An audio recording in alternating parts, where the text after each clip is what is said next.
Hi, my name is Sarah Rae. Welcome back to my channel. Real quick, I want to throw an apology out there. Sorry for the brightness that's in the back of my room. I do not have curtains yet for my room. My room is a work in progress, but we're getting there. So, I'm sorry. How are you guys doing? I hope you guys are doing well. I love talking to you guys, so write in the comment section down below how you guys are doing. I hope you guys are well and staying safe.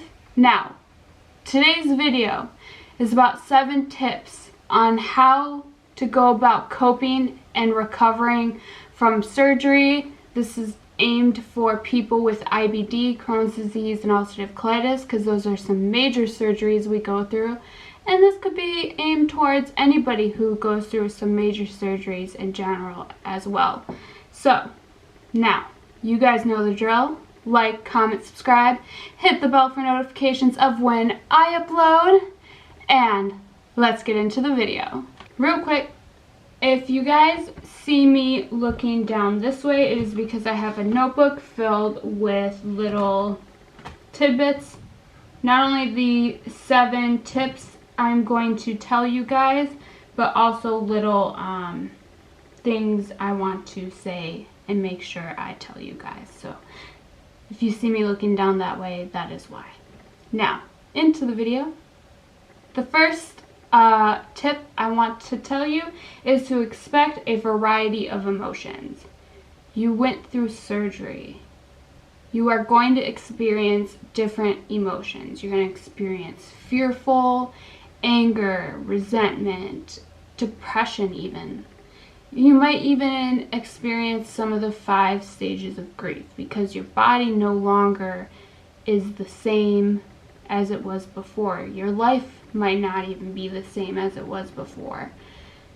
And you need to recognize those feelings and that it's okay to feel those feelings. And also, you need to go through those feelings to make way for those healthy feelings to come through. So, accept and expect the variety of emotions. Number 2, do not push others away. The reason for that is because, 1, it is not healthy to keep everything bottled up inside. And it's typical for us to want to keep everybody at arm's length and deal with everything ourselves, especially when it comes to IBD, because we think that people are going to think we're gross, that it's just because there's so much labels on IBD that we would just rather deal with it ourselves. But that is not the case. We need help. And if you don't want family help, if you don't think they understand,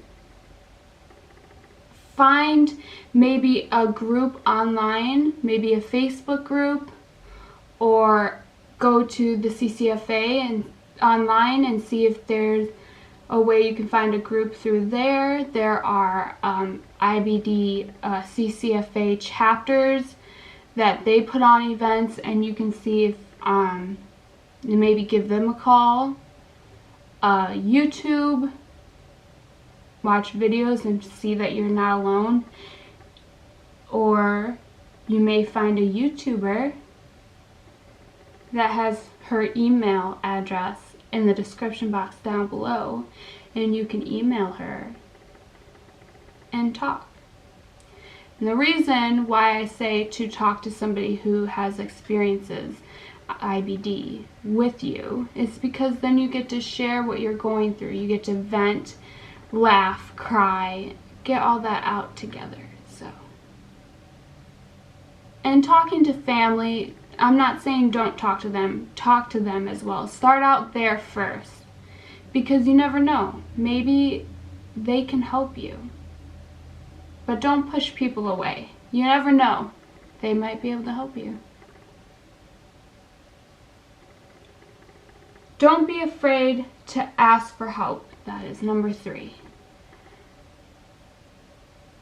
It is okay to ask for help. That is not a sign of weakness. There are actual, even like if you're feeling depressed because of this, there are mental health experts that deal with just chronic illnesses now that you can talk to through your doctor. And just talking to your family and saying like you need help. It is okay. Even like help doing things, like getting out of bed and walking. You want somebody to walk with you. Like just doing activities. Or help mentally, like somebody to talk to, just to listen. Just say, just sit there and I just need to vent. You know, there's many things you can do for help. Okay? But ask for it. Do not feel like you are alone. Because you're not. You are never alone. Next is to relax. Just take it easy. You just had surgery, okay? Do not just go out and try to run a marathon, okay? You need to heal. That doesn't mean just sit in bed for 7 weeks. Take it slow. But go at your pace. Listen to your body. You know, it'll tell you how it's feeling. And that also goes with number 5. So 4 and 5 kind of go together. So 4 is relax, 5 is hobbies. So, you know, take your time, relax, and do some hobbies. You know, things like, I wrote a few down, like arts and crafts. Maybe you could do like some drawing, you can color. Coloring is really fun as an adult. There are diamond paintings you can do, which are really fun. Check them out. Going for walks, take your time walking. Start, like, put goals for yourself. Go as far as you feel you can go. And just keep moving that goal. Reading. They say that's good to read maybe 30 minutes a day. Blog. Blog your experiences. I did this. This is how I started out. I was feeling kind of alone and I wanted to share my knowledge and my experiences, and I thought maybe if I could just help one person, I would be happy.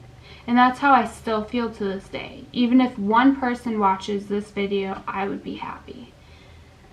So I started out on Tumblr writing blogs about what I'm going through and what I've been through. And that, you know what, actually could go with everything on this list, because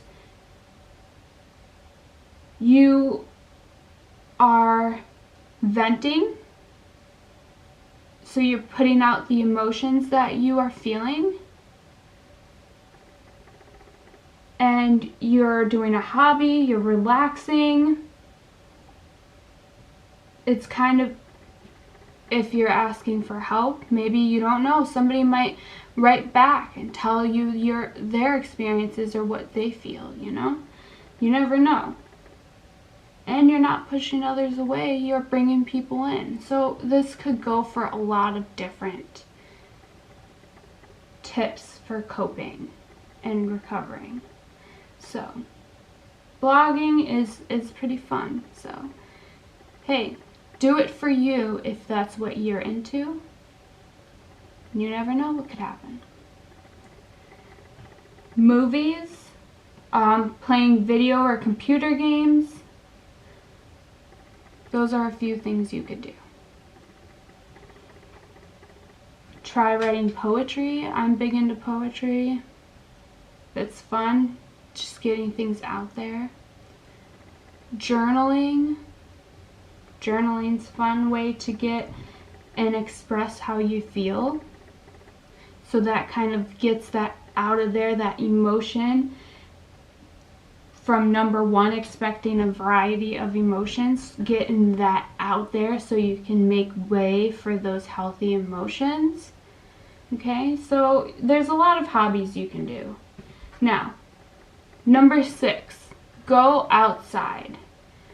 Fresh air is so good for you, and being outside, getting away from different sceneries than inside your house can really help you. If you have chairs outside, just sit there and feel what's around you. And if you remember, if you watched my video about observing and describing through music, you can do that with sound outside, and that really relaxes you. So that goes with number 4. See how everything fits together? You can also, if you have a hammock, just lay there and relax. Go for a walk is really good for you, because walking equals strengthening, and strengthening slowly builds up that muscle back in your body. Now, do it all at your pace, again, for relaxing, taking your time, listening to your body. Okay? And number 7 is this whole thing summarized is realistic expectations. Coping is different for everybody, and making adjustments, keeping your support systems, and you will feel anger and resentment, and you might even feel it to this day, because I know I do. So just understand that things aren't going to be the way you want them to be. So you're going to have scars. So your body's not going to be the same as it once was. Neither is your life. Your life might not go back to normal, but it might. I know some people who had surgery and they went straight back to work. Mine, you guys know my story. Mine was complicated. I kept having complications to the point that I ended up disabled. My jobs ended up going from full-time to part-time to PRN to I can't work. So it just, again, you know, things can happen. Now, I'm not saying to freak out. Things, just realistic expectations. Just understand that things might not go the way you want them to. Alright? So just, and understand that it might take some time for you to recover. So you might not be up and going in 2 weeks. It might be 5 weeks or longer. It just depends on your body's healing process. Okay? And your feelings and your emotions, you might have different feelings and emotions that might last longer than you want. Or you might not even go through that. You know, it just all depends on how you cope. Okay? I want to give a bonus tip, and it's called effectiveness, and this is a coping skill I just learned Wednesday, so yesterday, in my DBT group therapy class. So effectiveness is about doing what's going to work for you at the end of the day. So doing as much as you physically can at the end of the day. So not pushing your body to the limit. So deciding, oh, what am I able to do physically? So, for instance, the spoon theory. I'll link that video in the description box down below. watch that video. That'll make a lot of sense. Also, looking at what you're capable of doing. So, if I'm feeling really terrible, my joints are really stiff and hurting that day, my nausea is really bad, I'm just run down. Am I going to be able to do all the kitchen, the dishes, the bathroom, and my room, and my litter box? No. Maybe that's what I do on a good day, but am I going to do that on a bad day? No. Effectiveness. Doing what is going to work for you at that moment, like at the end of the day. So, shorten that list on what I'm going to be capable of doing at that time.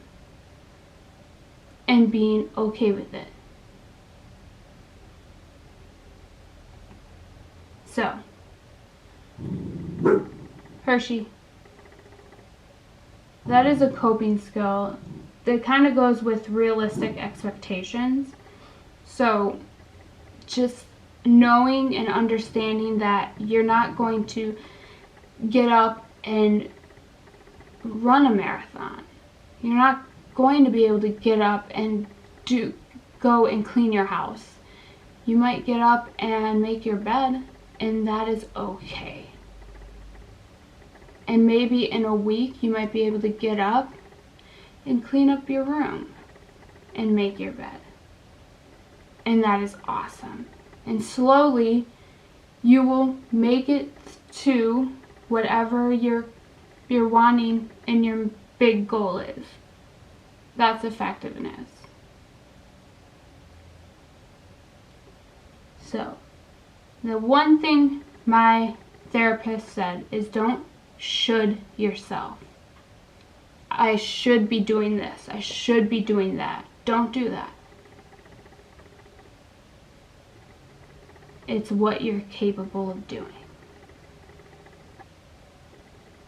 Okay? So, those are the 7 tips and a bonus tip for you. I hope you guys enjoyed the video. I hope it helps. And if you guys have any tips of your own, leave them in the comment section down below for others to see and read. And I will see you guys in the next video. Bye!